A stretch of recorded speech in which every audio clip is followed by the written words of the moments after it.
देखेंगे शोध की तैयारी, प्रिपरेशन ऑफ रिसर्च। तो इसमें रिसर्च करने के पहले हमको क्या क्या तैयारी करनी पड़ती है, शोध के लिए क्या क्या तैयारी करनी पड़ती है, उसके लिए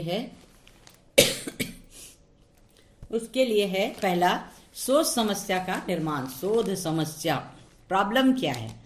रिसर्च के लिए सबसे पहले हमको प्रॉब्लम ढूंढना होता है। तो विधिक विषयों और मुद्दों पर जब हम शोध की प्रोसीडिंग को चालू करते हैं, रिसर्च की प्रोसीडिंग को, तो कुछ स्टेप करने होते हैं। Step by step proper channel हमको जाना होता है। तो क्या स्टेप्स हैं लीगल रिसर्च के? पहला है समस्या तय करना। समस्या तय करेंगे, प्रॉब्लम क्या है ये देखेंगे। परिकल्पना का निर्माण करना, हाइपोथेसिस, इसका निर्माण करेंगे। हम खुद अनुमान लगाएंगे कि हम आगे क्या कर सकते हैं, प्रैक्टिकल थ्योरी कैसे कर सकते हैं। संकल्पनाओं का विश्लेषण, एनालिसिस ऑफ कंसेप्ट। शोध की रूपरेखा, रिसर्च डिजाइन करेंगे अपन। उसके बाद आंकड़े एकत्र करना, कलेक्शन ऑफ डाटा, आंकड़ों का विश्लेषण, एनालिसिस ऑफ डाटा। हमने डाटा कलेक्ट किए हैं, उसमें क्या है, कितने परसेंट वर्किंग वुमेन है, कितने परसेंट हाउसवाइफ है, इस टाइप से एनालिसिस। निष्कर्ष और रिपोर्ट तैयार करना, लास्ट में रिपोर्ट तैयार होता है। तो अपन देखेंगे कि समस्या कैसे तय करेंगे। समस्या सबसे पहले हम किसी विषय वस्तु पर किसी सब्जेक्ट पर अपने को फोकस करेंगे, वो क्या है, और अपनी रुचि के विषय को शोध के लिए अपनाता है। जैसे जो क्रिमिनल लॉयर है वो क्रिमिनल को ही अपनाएगा, जो सिविल है वो थ्योरिकल को अपनाएगा। इसलिए शोधकर्ता एक विशिष्ट समस्या को चुनता है और जिस पे वो शोध करना चाहता है, और इसके लिए सब्जेक्ट और स्टैटिस्टिक्स एकत्र यानी कलेक्ट करके शोध की ओर हम अग्रसर होना चालू करते हैं। पहले हमको सोचना है कि हम कैसे कर सकते हैं। फील्ड में जा सकते हैं, डाटा कलेक्ट कर सकते हैं, इस सब्जेक्ट में हमको डाटा मिल सकता है, नहीं मिल सकता। ये बहुत ही कठिन काम है। सबसे कठिन काम यही है कि शोध समस्या का चयन किया जाए, और उसका दूसरा है उसका निदान शोध द्वारा दर्शाया जाए। उसको समस्या रहेगा तभी तो समाधान होगा ना। तो हम समस्या पहले प्रॉब्लम खोजेंगे और उसके बाद उसके समाधान के लिए आगे स्टेप बाय स्टेप जाएंगे। तो सोच समस्या के निदान से ज्यादा कठिन है सोच समस्या का चयन, सब्जेक्ट का चयन, ये ज्यादा जरूरी है। तो लीगल रिसर्च जो है एक स्किल है जिसमें ज्ञान की श्रेष्ठता के लिए अनुशासित समालोचनात्मक पद्धति का होना जरूरी है, और एक शोधकर्ता जो है गाइड होता है और उसे मार्गदर्शित करता है। वही विषय वस्तु का गहराई से अध्ययन करते हैं, और एक शोधकर्ता के लिए बहुत जरूरी है कि डीपली नॉलेज होना चाहिए और एकदम गहराई तक जाना चाहिए। तो इसके लिए उसे अपने ज्ञान, तत्व, बोध, अनुभव और मार्गदर्शन के निर्देशों तथा उसके द्वारा दिए गए मार्गदर्शन का, यानी गाइड जैसा बोलेंगे वैसा ही एक शोधकर्ता को आगे बढ़ना होता है। अब तथ्य एकत्र करने के लिए, अब कुछ तो उसमें कलेक्शन डाटा बोलते हैं, कैसे ये करेंगे? तो एक शोधकर्ता जो है, रिसर्च करने वाला, वो अपनी समस्या का पड़ताल, इन्हें पूछताछ करेगा कि किन पद्धतियों और तरीकों को इसमें अपनाना होगा। तो एक पद्धति को अपनाकर शोध समस्या की ओर अग्रसर होता है और उसका हल निकालता है, जैसे सैद्धांतिक और गैर सैद्धांतिक, प्रैक्टिकल। तो एक शोधकर्ता का ये बहुत महत्वपूर्ण कार्य होता है कि समस्या को हल करने के लिए योजनाबद्ध कदम उठाए, प्लानिंग से चले। प्लानिंग से ही चलेगा तभी ठीक होगा, तभी वो सही समय में शोध कार्य डाटा कलेक्ट करना जाएंगे ना, देखते हैं फील्ड में, आज नहीं जाते, देखते हैं 15 दिन बाद, ऐसे में कोई शोध नहीं कर पाएगा। तो जो टेक्निकल मेथड होता है वो विभिन्न विषयों पर आधारित होता है, अलग अलग सब्जेक्ट पर अलग अलग टेक्निकल उसमें अपनाया जाता है। और समस्या समाधान के लिए जो डाटा है उसको कलेक्ट करने के कौन कौन से मेथड हैं, कौन से टेक्निकल द्वारा तैयार किए जाते हैं। तो शुरू से लेकर अंत तक शोध पद्धतियां जो जुड़ी हुई हैं, समस्या समाधान में जो भी मेथड हम अपना रहे हैं वो स्वतंत्र होती है। तब इसकी क्या विशेषताएं होती है? पद्धतियां, जो मेथड है वो मूल रूप से स्वतंत्र होनी चाहिए, और टेक्निकल जो है इनकी भूमिका श्रेष्ठ होती है, और पद्धतियां जो है गहराई लिए हुए व्यापक होती हैं। तो मेथड कौन कौन से हैं? तो शोध की रूपरेखा बनाने के लिए हम एक शोधकर्ता को कौन कौन से तरीके अपनाने चाहिए? जो संबंधित संविधियों को एकत्र करना, कौन कौन सी विधि बनी है उसको एकत्र करना, संबंध रखने वाले वादों को, विधि, केस लॉ जो है उसको कलेक्ट करना, न्यायिक साहित्य की खोज, जुडिशियल जर्नल्स जो आते हैं उनकी खोज करना, और लॉ जनरल जितने भी आते हैं उनकी खोज करना, क्या क्या डिसीजन हुआ है हाई कोर्ट से, सुप्रीम कोर्ट से, इस तरह से ऐतिहासिक एवं तुलनात्मक शोध सामग्री का एकत्रित करना। ऐतिहासिक मतलब हिस्टोरिकल, क्या होता है हिस्टोरिकल, और अभी में हम कंपैरेटिव उसमें कंपैरिजन करते हैं तो दोनों में कैसे कैसे हमको मटेरियल कहाँ से प्राप्त होंगे ये। अब टेक्निकल्स में क्या होता है, टेक्निकल का अर्थ होता है जिसमें तथ्य एकत्रित किए जाएं, आंकड़े जो डाटा। इसमें अवलोकन पद्धति, ऑब्जर्वेशन मेथड ये अपन पढ़ चुके हैं। साक्षात्कार पद्धति जो मैं बार बार बताई कि इसमें अपन जाके इंटरव्यू लेते हैं, हम सामने वाले से क्वेश्चन पूछते हैं इंटरव्यू लेकर। तीसरा प्रश्नावली, प्रश्नावली हम प्रश्न दे देते हैं और वो आंसर लिख के हमको वापस करता है। सर्वे पद्धति, सर्वे मेथड। प्रकरण अध्ययन पद्धति, केस स्टडी मेथड, केस ला के को स्टडी करते हैं अपन। योजना पद्धति, प्रोजेक्ट मेथड, ये सब टेक्निकल जो है मेथड है उनको अपनाया जाता है। तो इन तरीकों से अपन अब कैसे करेंगे। अवलोकन पद्धति भी अपन पढ़ चुके हैं, लेकिन फिर से एक बार थोड़ा सा देखते हैं। इसमें अपने कानों सुनना और अपनी वाणी या वाचा द्वारा उतना उपयोगी नहीं होता जितना कि अपने नेत्रों से देखकर होता है। नेत्रों से अवलोकन, अवलोकन से ही स्पष्ट है। अवलोकन मतलब जाकर देखना, उस फील्ड में जाकर देखना क्या स्थिति है।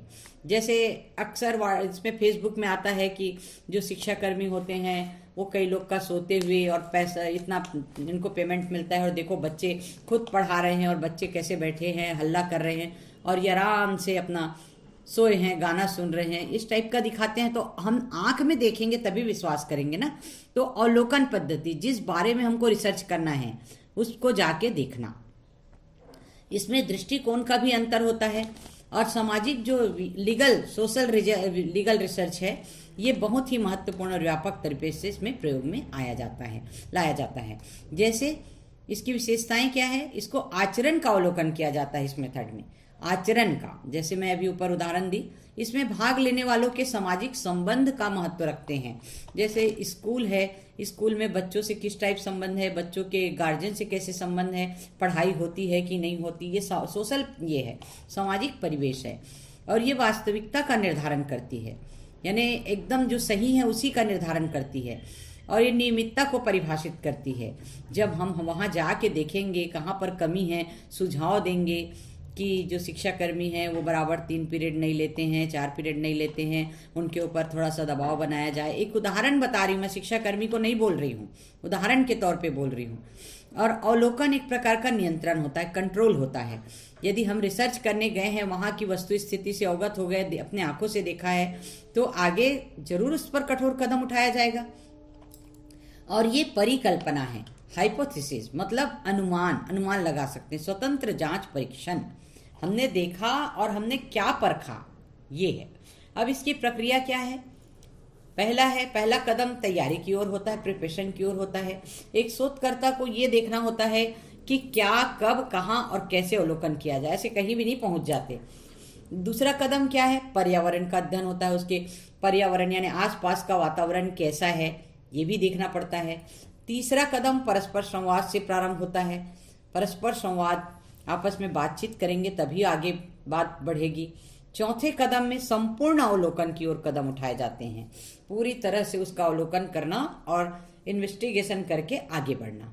पांचवा, अवलोकन का संग्रहण, रिकॉर्डिंग ऑफ ऑब्जर्वेशन, ऑब्जर्वेशन को हम पूरा तैयार करेंगे।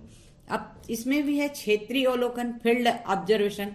तो फील्ड में जाकर हम कैसे करेंगे, क्षेत्र का विस्तार से वर्णन करेंगे, कौन से क्षेत्र का कर रहे हैं, दुर्ग एरिया का कर रहे हैं, कहाँ का कर रहे हैं। फोटोग्राफ्स, वहाँ के चित्र लेंगे हम। मानचित्र, नक्शा बनाएंगे। लालिमा बनाना, जहाँ पर हमको हाईलाइट करना है वहाँ लालिमा बनाएंगे। अवलोकन के उपकरण, ये सब अवलोकन के उपकरण हैं।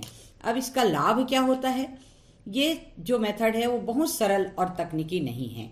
ये मेथड सरलतम है और तकनीकी नहीं है। आप जाके देखोगे और उसको अपनाओगे। परिकल्पना के निर्माण का प्रमुख स्रोत है, हाइपोथेसिस का मेन सोर्सेज है। और ये पद्धति अधिक सुनिश्चित होती है, जब हम जाके आंखों में देखे हैं तो सही होगी। तो परिकल्पना जो है वैधता का इसमें परीक्षण किया जा सकता है और सभी के द्वारा ये अपनाई जा सकती है। एक शोधकर्ता को इस पद्धति से कठोर संकल्पना स्थापित करने में मदद मिलती है। और इस पद्धति में तथ्यों का वर्गीकरण करना सरल होता है। अब इसमें कमी क्या है? पूर्व योजित अवलोकन प्राय संभव नहीं होता। पूर्व योजित अवलोकन, पहले से हमने 1 साल पहले से अवलोकन करके रखा है और उसको आगे बढ़ाएंगे, नहीं होता। और पक्षपातपूर्ण दृष्टिकोण की आशंका रहती है। हम किसी स्कूल में जा रहे हैं, वो लोग हम उनको प्रश्नावली दे दिए, वो हमारे पक्ष में भर के दे दिए, ये आशंका रहती है। सभी क्षेत्रों में ये संभव भी नहीं है। अलग अलग घटनाओं में अलग अलग अवधि के कारण ये सीमित होता है। और यदि जवाबदेही व्यक्ति को अवलोकन की जानकारी नहीं है तो ये एक समस्या है। यदि समय आ गया, आप वाइवा दे रहे हो, प्री पीएचडी वाइवा या लास्ट में वाइवा, इसके समय जब आपको पीएचडी की डिग्री मिलने वाली है, तो उस समय यदि आपको क्वेश्चन पूछा जाएगा, आपने जवाब नहीं दिया, तो ये बहुत बड़ी समस्या उत्पन्न हो जाएगी। अब है साक्षात्कार पद्धति, इंटरव्यू लेंगे। ये सर्वश्रेष्ठ पद्धति हो सकती है क्योंकि मनुष्य को जानकारी एकत्रित करने की सबसे पुरानी और अक्सर उपयोग में लाई जाने वाली पद्धति है। तथ्य प्राप्त करने की एक मौखिक पद्धति है और एक निश्चित उद्देश्य के लिए बातचीत की जाती है। यहाँ कोई उद्देश्य रहेगा तभी किसी से कोई बातचीत करेगा। जैसे टीवी में, रेडियो में इंटरव्यू आता है, क्यों आता है? जैसे जो मैरिड वाले बच्चों का लेते हैं और अच्छा जो अच्छे पर्सन है, फेमस हैं, उनका लेते हैं, क्योंकि उससे अच्छी सीख मिले, आगे तक हम भी जाएं, उसको आदर्श मान के हम भी आगे बढ़ें। साक्षात्कार की परिभाषा, अब क्या परिभाषा है? ऑक्सफोर्ड में दिया है, साक्षात्कार व्यक्तियों को अपने आमने सामने बातचीत है और किन्हीं बिंदुओं पर यह औपचारिक वार्ता है। हार्डर और लिंडमैन, जैसे अभी आप लोग का बीसीआई में अभी ये नहीं हो पा रहा है, जो परीक्षा वाला सिस्टम खत्म करने की बात हो रही है, तो उसमें बड़े बड़े जो लॉ के एक्सपर्ट हैं, बड़े बड़े जो समिति के ये हैं, उनको बुलाया जाएगा और इंटरव्यू लिया जाएगा कि आपका क्या ओपिनियन है, या जाके इंटरव्यू लिया जाएगा। यदि बहुत सारे लोगों का ओपिनियन ऐसा होता है कि नहीं, परीक्षा नहीं ली जाए, वो तो वैसे भी ला कर चुका है 3 साल पढ़ के, उसके बाद उसको तो सारे नॉलेज भी हैं, और कभी कभी व्यक्ति ऐसे क्वेश्चन इसमें फेल हो जाता है तो उसका साल खराब होता है। उससे अच्छा ऐसी परीक्षाएं आयोजित न की जाए। तो इस स्थिति में ओपिनियन ली जाती है और इंटरव्यू लेके जाके उसको नोट किया जाता है और उसके बाद उसको फाइनल डिसीजन तक पहुंचते हैं। अब इसके प्रकार क्या क्या हैं? औपचारिक, अनौपचारिक। औपचारिक भी हो सकता है, अनौपचारिक भी हो सकता है, और ये उद्देश्य आधारित है। अब उद्देश्य आधारित है तो निदानात्मक, कारण को जानना जरूरी, किस कारण से आप इंटरव्यू लेने आए हो हमारे पास। उपचारात्मक, कारण को जानने के बाद समस्या का उपचार करना है, फिर हम उसको साथ देंगे कि चलो ठीक है अब आगे बढ़ाते हैं, है ना। शोध के लिए साक्षात्कार का आधार किसी समस्या से संबंधित सूचना को एकत्र करना है। आप बताओगे मैं रिसर्च कर रहा हूँ इस सब्जेक्ट के ऊपर, इसलिए आप मेरी हेल्प करिए, तो वो हेल्प भी करते हैं। समय आधारित, अल्प समय के लिए साक्षात्कार या दीर्घ समय के लिए साक्षात्कार। हमको कोई पुस्तक लिखना है, पुस्तक में आ गया तो ये दीर्घ समय के लिए हो गया। अल्प समय मतलब रिसर्च के लिए, बस हमारा थीसिस बन जाए, उसके बाद हम आपके जो इंटरव्यू का कोई उपयोग नहीं करेंगे। तो अल्प समय और दीर्घ समय। व्यक्तियों की संख्या पर आधारित व्यक्तिगत साक्षात्कार, जैसे मैं अभी ऊपर में बताई, जो बीसीआई के जो ये हैं मेंबर्स हैं या फिर बड़े बड़े प्रबुद्ध जन हैं, लॉ एक्सपर्ट हैं, उन लोग से व्यक्तिगत साक्षात्कार भी लिया जा सकता है, या ग्रुप में किसी होटल वगैरह में बुला के या किसी बड़े ऑफिस वगैरह में बुला के एक साथ भी इंटरव्यू लिया जा सकता है। अब इसके भी 2 प्रकार हैं, गुणात्मक साक्षात्कार और संख्यात्मक। तो 2 संख्या में भी और गुण में भी। तो जब साक्षात्कार देने वाले की भूमिका, तो ये कैसे होती है, इसके गुण क्या हैं? पहला, विश्वसनीय, अत्यधिक सही होता है, आमने सामने इंटरव्यू लिया गया है तो। और व्यक्तिगत उपस्थिति के कारण ये अच्छा प्रत्युत्तर देता है, रिस्पॉन्स अच्छा मिलता है इससे। उपयुक्त तो होता है क्योंकि साक्षात्कारकर्ता ने स्वयं उपस्थित होकर ये साक्षात्कार दिया है, अपना दृष्टिकोण बताया, अपने अनुभव दिया है, और उसका सही मूल्यांकन करके हम आगे बढ़ रहे हैं, इसलिए पद्धति अत्यंत उपयुक्त है। भूतकाल की तरह वर्तमान घटनाओं के संदर्भ में उपयोगी होती है। भूतकाल तो बीत गया, लेकिन भविष्य के लिए भी ये बहुत अच्छा होता है, वर्तमान के लिए भी अच्छा होता है, और ये पद्धति बहुत ही लचीली होती है। इसको बदला भी जा सकता है और नहीं भी बदला जा सकता। अशिक्षित और अनपढ़ लोगों के लिए उपयोगी, उनको पता नहीं है कि क्या लिखा है इस कागज में, तो वो कैसे क्वेश्चन आंसर देंगे। तो उस स्थिति में हम इंटरव्यू ले लेके पूछेंगे कि आप ये इसके बारे में आपका क्या कहना है, इसके बारे में आपका क्या कहना है, क्वेश्चन बताएंगे, तो वो सुनेंगे और अपने माइंड को स्थिर रख के जवाब देंगे। तो साक्षात्कार देने वाले के लिए विशेष स्वरूप को जानने की बहुत अच्छी पद्धति है। और इसके अवगुण क्या है, दोष क्या है? ये खर्चीली पद्धति है। खर्चीली है मतलब जा के लेना है तो आपको पेट्रोल का भी लगेगा, दूर है तो कार वार में जाओगे धूप गर्मी से बचने के लिए, तो ये बहुत खर्चीली पद्धति है। साक्षात्कार लेने वाला पक्षपात पूर्ण भी हो सकता है, यानी मैं रिसर्च कर रही हूँ तो मैं अपने पक्ष में लिखो करके बोल सकती हूँ, और या वो बोल रहा है उसको बदल के भी लिख सकती हूँ, ऐसा रहता है। अवगुण है इसके लिए प्रशिक्षित स्टाफ की जरूरत होती है। हर कोई इंटरव्यू नहीं दे सकता। कितने अच्छे पढ़े लिखे लोग भी स्टेज में जाके हड़बड़ा जाते हैं। गलत सूचनाएं दी जा सकती, गलत सूचना भी दी जा सकती है इंटरव्यू में। और साक्षात्कार लेने वाले के दृष्टिकोण के आधार पर उसकी वस्तुनिष्ठता में भी शंका हो जाती है। तो यह एक कला है और साक्षात्कार लेने वाले को और अधिक कौशल होना चाहिए और बुद्धिमत्ता का प्रयोग करना चाहिए, इसलिए ये इसमें दोष है। इसमें समय बहुत लगता है और ये सभी क्षेत्रों या प्रक्षेत्रों में उपयोगी सिद्ध नहीं होता। तो ये है इंटरव्यू मेथड जो है, हम रिसर्च मेथोडोलॉजी में इंटरव्यू लेकर भी कर सकते हैं। तो ये वैसे सर्वश्रेष्ठ है डाटा कलेक्ट करने के लिए, और इसका उपयोग भी करते हैं, मैंने भी किया है।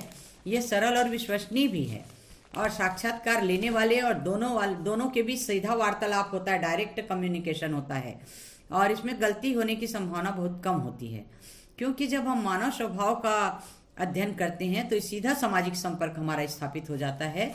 और इस कारण से सामाजिक सोशल लीगल रिसर्च और रिसर्च में इस पद्धति का उपयोग होता है और इसमें सीधा संपर्क होता है, इसलिए प्रक्रिया ज्यादा विश्वसनीय मानी जाती है।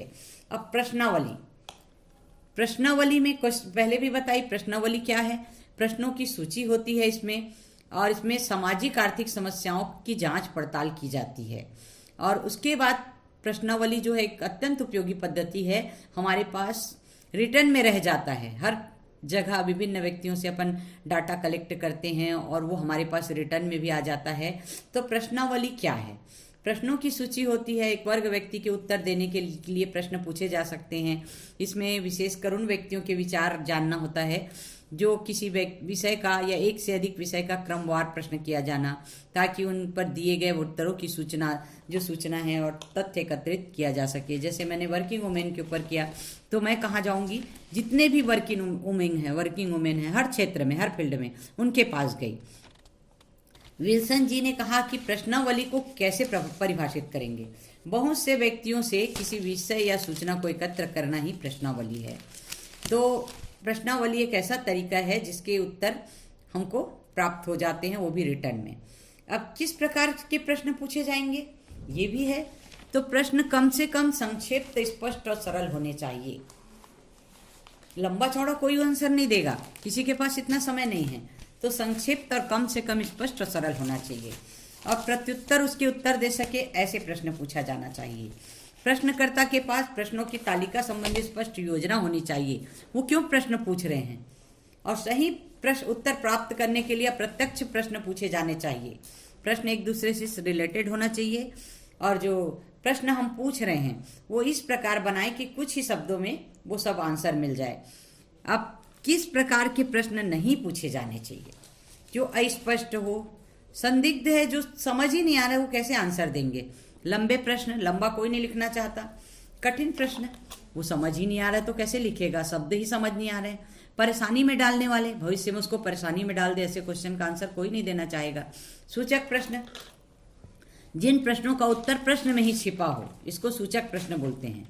और विषय वस्तु से हटकर पूछा गया प्रश्न, ऐसे नहीं पूछना चाहिए। जिसका स्पष्ट उत्तर नहीं मिल रहा है ऐसे भी नहीं पूछ सकते। और आशंकाओं को उठाने वाले प्रश्न नहीं पूछ सकते, है ना। तो इस तरह से प्रश्न नहीं पूछे जाने चाहिए। प्रश्नावली पद्धति की क्या उपयोगिता है? ये विधिक शोध में, लीगल रिसर्च में ये पद्धति जो है बहुत ही लोकप्रिय और उपयोगी मानी गई है। जब एक बड़ी जनसंख्या को प्रश्नों के दायरे में लाना है तब इस पद्धति का उपयोग विश्वसनीय और सरल होता है। और धन के मामले में यह मितव्ययी पद्धति है। एक दिन दे दिए, 15 दिन बाद कलेक्ट कर लिए, तो एक ही बार जाना हुआ ना।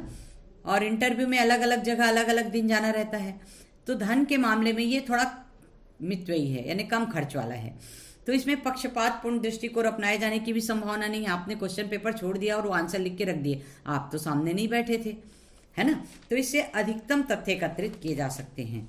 अब सर्वे में भी उपयोगी रहता है ये। किसी प्रकार का हमको सर्वे करना है तो प्रश्नावली के द्वारा अपन डाक से भेज दिए उसको, और वो वापस हमको डाक के द्वारा भेज देता है। इससे भी समय कम लगता है, और किसी भी क्षेत्र का सर्वे करना है तो इससे अच्छी पद्धति हो ही नहीं सकती। तो ये व्यापक मानी जाती है और ज़्यादा लोग इसको स्वीकार करते हैं। एक गहन और विस्तृत अध्ययन के लिए प्रश्नावली को डाक के द्वारा प्रेषित किया जाता है, और बड़े बड़े तथ्य इससे एकत्रित हो जाते हैं, कलेक्ट हो जाते हैं डाटा। और ये पद्धति में कुछ अवगुण और त्रुटियां भी है, लेकिन लाभों की तुलना में ये त्रुटियां कम हैं।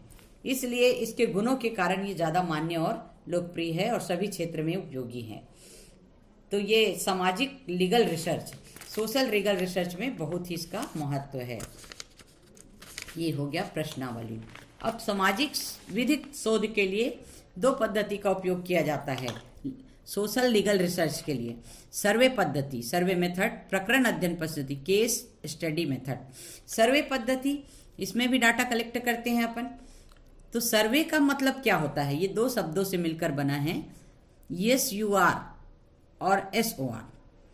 तो और अथवा VEORE, जिसका अर्थ है ऊपर से और ऊंचे स्थान से देखो। सर्वे का मतलब है ऊपर से और नीचे स्थान से देखो। जैसे आंकड़ा अपन बनाते हैं पिरामिड के आकार से, ऊंचे से नीचे, नीचे से ऊपर देखते हैं, है ना। तो किसी वस्तु को ऊंचे से ऊपर से देखो। भारत की जनसंख्या क्या है? छत्तीसगढ़ की जनसंख्या क्या है? अब दुर्ग की जनसंख्या क्या है? तो ऊपर से नीचे आया ना। खोजबीन की पद्धति, और ये खोजबीन के लिए बहुत अच्छी पद्धति है, डाटा कलेक्ट करने के लिए बहुत अच्छा है। तो हरमन मोर्स ने इसके बारे में कहा है कि सर्वे जो है वैज्ञानिक और व्यवस्थित रूप से स्वरूप में किसी सामाजिक स्थिति, समस्या और जनसंख्या का अध्ययन करता है, जनसंख्या का अध्ययन करता है। तो सर्वे में जनसंख्या के किसी प्रतिनिधि से किसी निश्चित समय पर प्रश्न पूछे जाते हैं और उसे उसका उत्तर देना पड़ता है। अक्सर आंगनबाड़ी वाले आते हैं, टीचर लोग आते हैं कि आपके घर कितने बच्चे हैं, कितने बड़े हैं, वयस्क मताधिकार के लिए कितने लोग वोट देने के, और किसी का नाम जोड़ना है क्या या किसी का हटाना है क्या, ये पूछने आते हैं। ये सर्वे है। अब सर्वे की विशेषताएं क्या है? विधिक सर्वे किसी तत्काल समस्या तक सीमित रहती है, और ये जनसंख्या के किसी एक प्रतिनिधि से पूछा जाता है और उत्तर देने वालों से सीधा पूछा जाता है। ये स्वाभाविक रूप से पूछा जाता है और शोधकर्ता एवं जवाब देने वाले के बीच एक प्रकार का सहयोग रहता है। अब इसके गुण क्या क्या हैं? ये एक शोधकर्ता को आम लोगों से सीधा संपर्क प्राप्त करने का अवसर मिलता है, और अधिकतम वस्तुनिष्ठता रहती है। इसमें छोटे छोटे क्वेश्चन पूछे जाते हैं, और इसमें व्यवहारिक पहलू भी होता है, और ये पद्धति में गहराई से अध्ययन करने के गुण भी विद्यमान हैं। जब आपके घर सर्वे करने आएंगे तो एक एक सदस्य का नाम लिखेंगे, उनकी उम्र लिखेंगे, उसका आधार कार्ड नंबर लिखेंगे। तो ये गहराई तक अध्ययन करता है, और ये शोधकर्ता को बड़ी संख्या में लाखों से एक अच्छा संपर्क स्थापित हो जाता है। जैसे फेसबुक में लाइव कर दिए, बहुत सारे लोग जुड़ गए, एक साथ आप बहुत सारी चीज़ों की जानकारी एकत्र कर सकते हो। तो इस पद्धति द्वारा विभिन्न वर्ग के भिन्न भिन्न व्यक्तियों से उनके मूल्यों, आदतों और व्यवहार के बारे में सूचना प्राप्त की जा सकती है। अब इसके लिमिटेशन क्या क्या हैं, परिसीमाएं क्या है? सर्वे के लिए ज़्यादा पैसों की ज़रूरत होती है। अब घर घर जाओगे, दूर में भेजेंगे तो गाड़ी में जाओगे, कार में जाओगे, तो ज़्यादा पैसा लगता है और समय भी बहुत लगता है। और तथ्य एकत्र करने के मामले में इसकी विश्वसनीयता और वैधता सीमित है। अब सामने वाला गलत भी बता देगा तो अपन कैसे करेंगे? उसको लिख के तो लाएंगे ना, और उसी पर विश्वास करेंगे, तो थोड़ा सा इसमें शंका हो जाती है। इसमें प्रत्युत्तर प्राप्त करने की दर कम है, और कार्यकर्ता को पक्षपातपूर्ण दृष्टिकोण अपनाने का भी अवसर होता है। अब मान लो आंगनबाड़ी कार्यकर्ता गए हैं, उस घर में ताला लगा है, उसको घर वाले को जानते हैं, तो अपने मन से लिख देगी वो, या लिख देगा, या कोई टीचर है जिसको जानते हैं घर में ताला लगा है, तो ऐसी आशंका भी होती है। तो ये एक वस्तुनिष्ठ पद्धति है और कई मामलों में इसका संपूर्णता से उपयोग किया जाता है। अब प्रकरण अध्ययन पद्धति, केस स्टडी मेथड।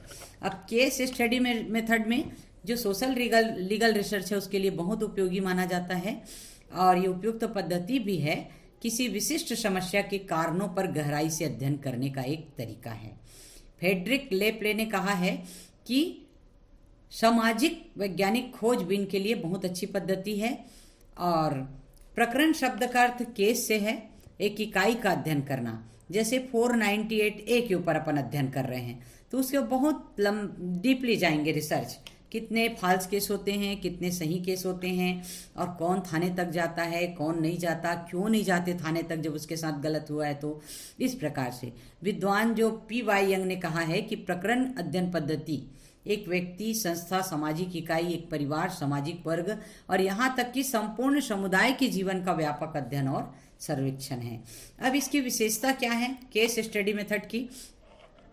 प्रकरण किसी व्यक्ति का हो सकता है, इकाई का गहराई और विस्तार से अध्ययन किया जाता है, इकाई के विषय में व्यापक यानी कोई भी यूनिट को अपन कर रहे हैं तो डाटा कलेक्ट करने के लिए विस्तृत अध्ययन किया जाता है, और यूनिट छोटी होनी चाहिए और ये मुख्य रूप से गुणात्मक होनी चाहिए।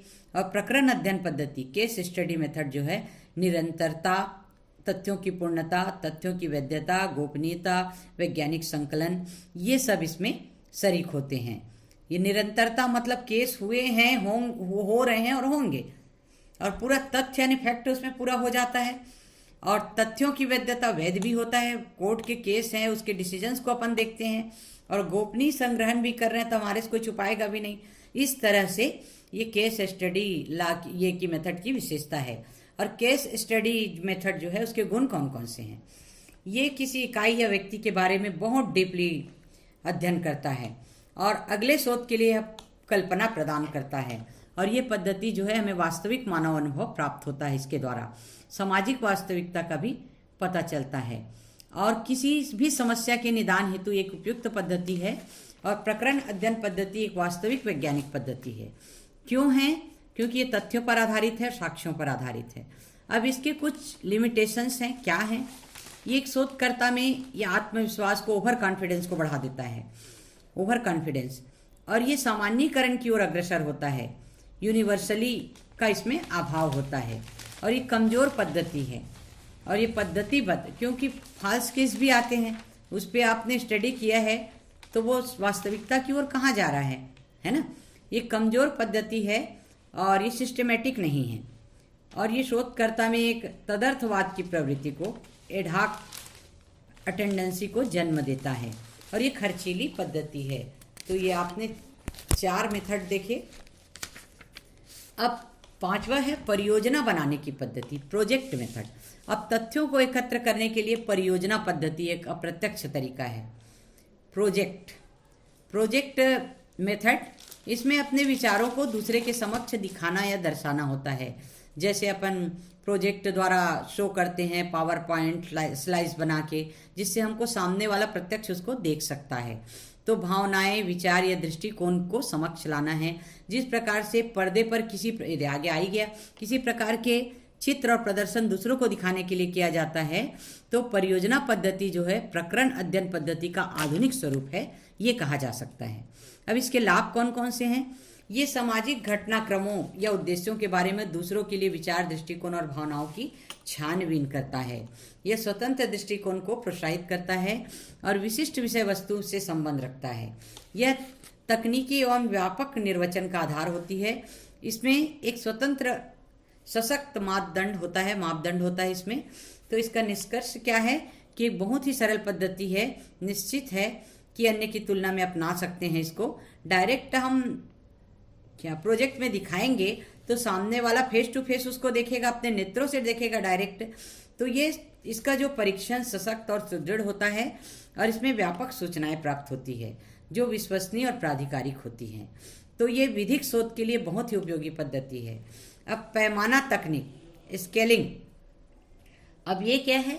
लीगल रिसर्च में जो अपन आंकड़े एकत्रित करते हैं, कलेक्ट करते हैं, उसका एक सुनिश्चित आधार देने का प्रयास करता है। एक पैमाना, एक स्केल तय होता है और पैमाना एक उपकरण के समान होता है। इसके आधार पर हम तथ्यों की माप कर सकते हैं। तो ये कैसे करेंगे? जो सामाजिक आचरण व्यक्तित्व से संबंधित हो। दूसरा, सांस्कृतिक और सामाजिक पर्यावरण से संबंधित पहलुओं को तय करने से संबंधित कुछ बातों का अंकन करने के लिए व्यवहार में लाए जाने वाले पैमाने। अब पैमाने का प्रकार क्या है? Types of rating. चित्रण द्वारा, जैसे प्रोजेक्ट में अपन चित्रण दिखाते हैं, चित्र। वर्गीकरण द्वारा, डायग्राम बना के दिखाते हैं। तुलनात्मक, तुलना करके दिखाते हैं। पंक्ति या वर्ग में रखकर पैमाना तय करना। तो ये 4 प्रकार हुए। अब इसकी कठिनाइयाँ क्या है? पैमाना तय करने के लिए कुछ कठिनाइयाँ आती हैं हमारे सामने, जो सामाजिक विधिक पहलू पर अत्यंत कठिन प्रतीत होता है। अब इसका वर्गीकरण संख्यात्मक तो नहीं किया जा सकता। व्यक्ति का आचरण के बारे में आप कर रहे हो तो उसका ये तो संख्यात्मक में नहीं बता सकते, है ना।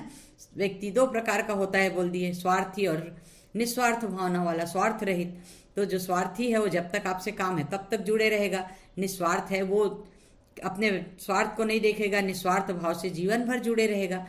तो इस टाइप आप वर्गीकरण कर दिए, लेकिन उसको संख्या में तो नहीं बता सकते ना। तो साथ ही जो मूल्य होते हैं वो मापदंड को तय करने के लिए कोई व्यापक या सर्वमान्य तरीका इसमें नहीं होता। अब सैंपलिंग प्रोसीजर, नमूना प्रक्रिया। विधिक शोध में नमूना लिए जाने की पद्धति में भी कुछ प्रक्रियाओं का पालन करना पड़ता है ताकि हम उस डिसीजन तक पहुंचे।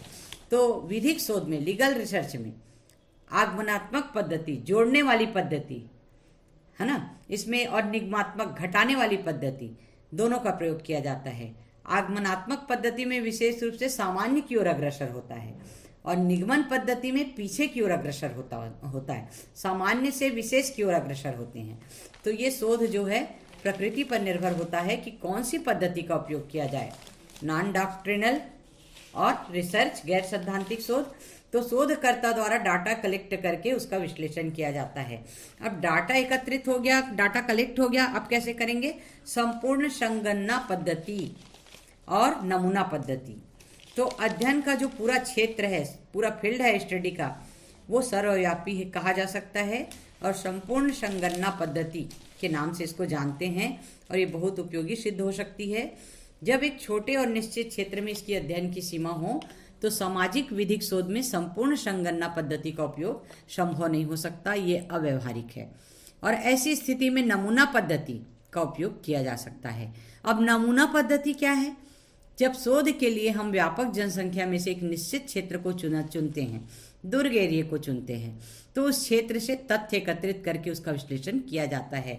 दुर्ग की जनसंख्या क्या है, इसमें कितने मेल हैं, कितने फीमेल हैं, इस टाइप से इसका डाटा कलेक्ट करके विश्लेषण किया जाता है। तो इस पद्धति को नमूना पद्धति भी, सैंपल मेथड भी कहा जाता है। अब नमूना पद्धति के क्या क्या है, ये बहुत व्यापक है और अधिक छोटा प्रतिनिधित्व में हो जाता है। इसमें क्या क्या, कौन कौन से मामलों में प्रयोग हो सकता है? जब शोध का क्षेत्र व्यापक हो, जहाँ संपूर्ण गणना संभव नहीं हो, जनसंख्या काफ़ी घनी हो और पूर्ण निश्चितता आवश्यक नहीं हो, नमूने स्वतंत्र हों। अब इसके लाभ हैं, यह पद्धति मितव्ययी है, कम खर्च वाली है, वैज्ञानिक है, विश्वसनीय है, सुनिश्चित है और प्रत्येक प्रकार के डाटा कलेक्ट करने के लिए उपयोगी है और नमूने छोटे होते हैं। इस संबंध में सरलता से हम प्रबंध कर सकते हैं और ज़्यादातर केसेस में ये पद्धति उपयोग किया जाता है और सभी स्थितियों में इसका उपयोग किया जा सकता है। आज की क्लास यहीं पर 6 मेथड आपने देखा।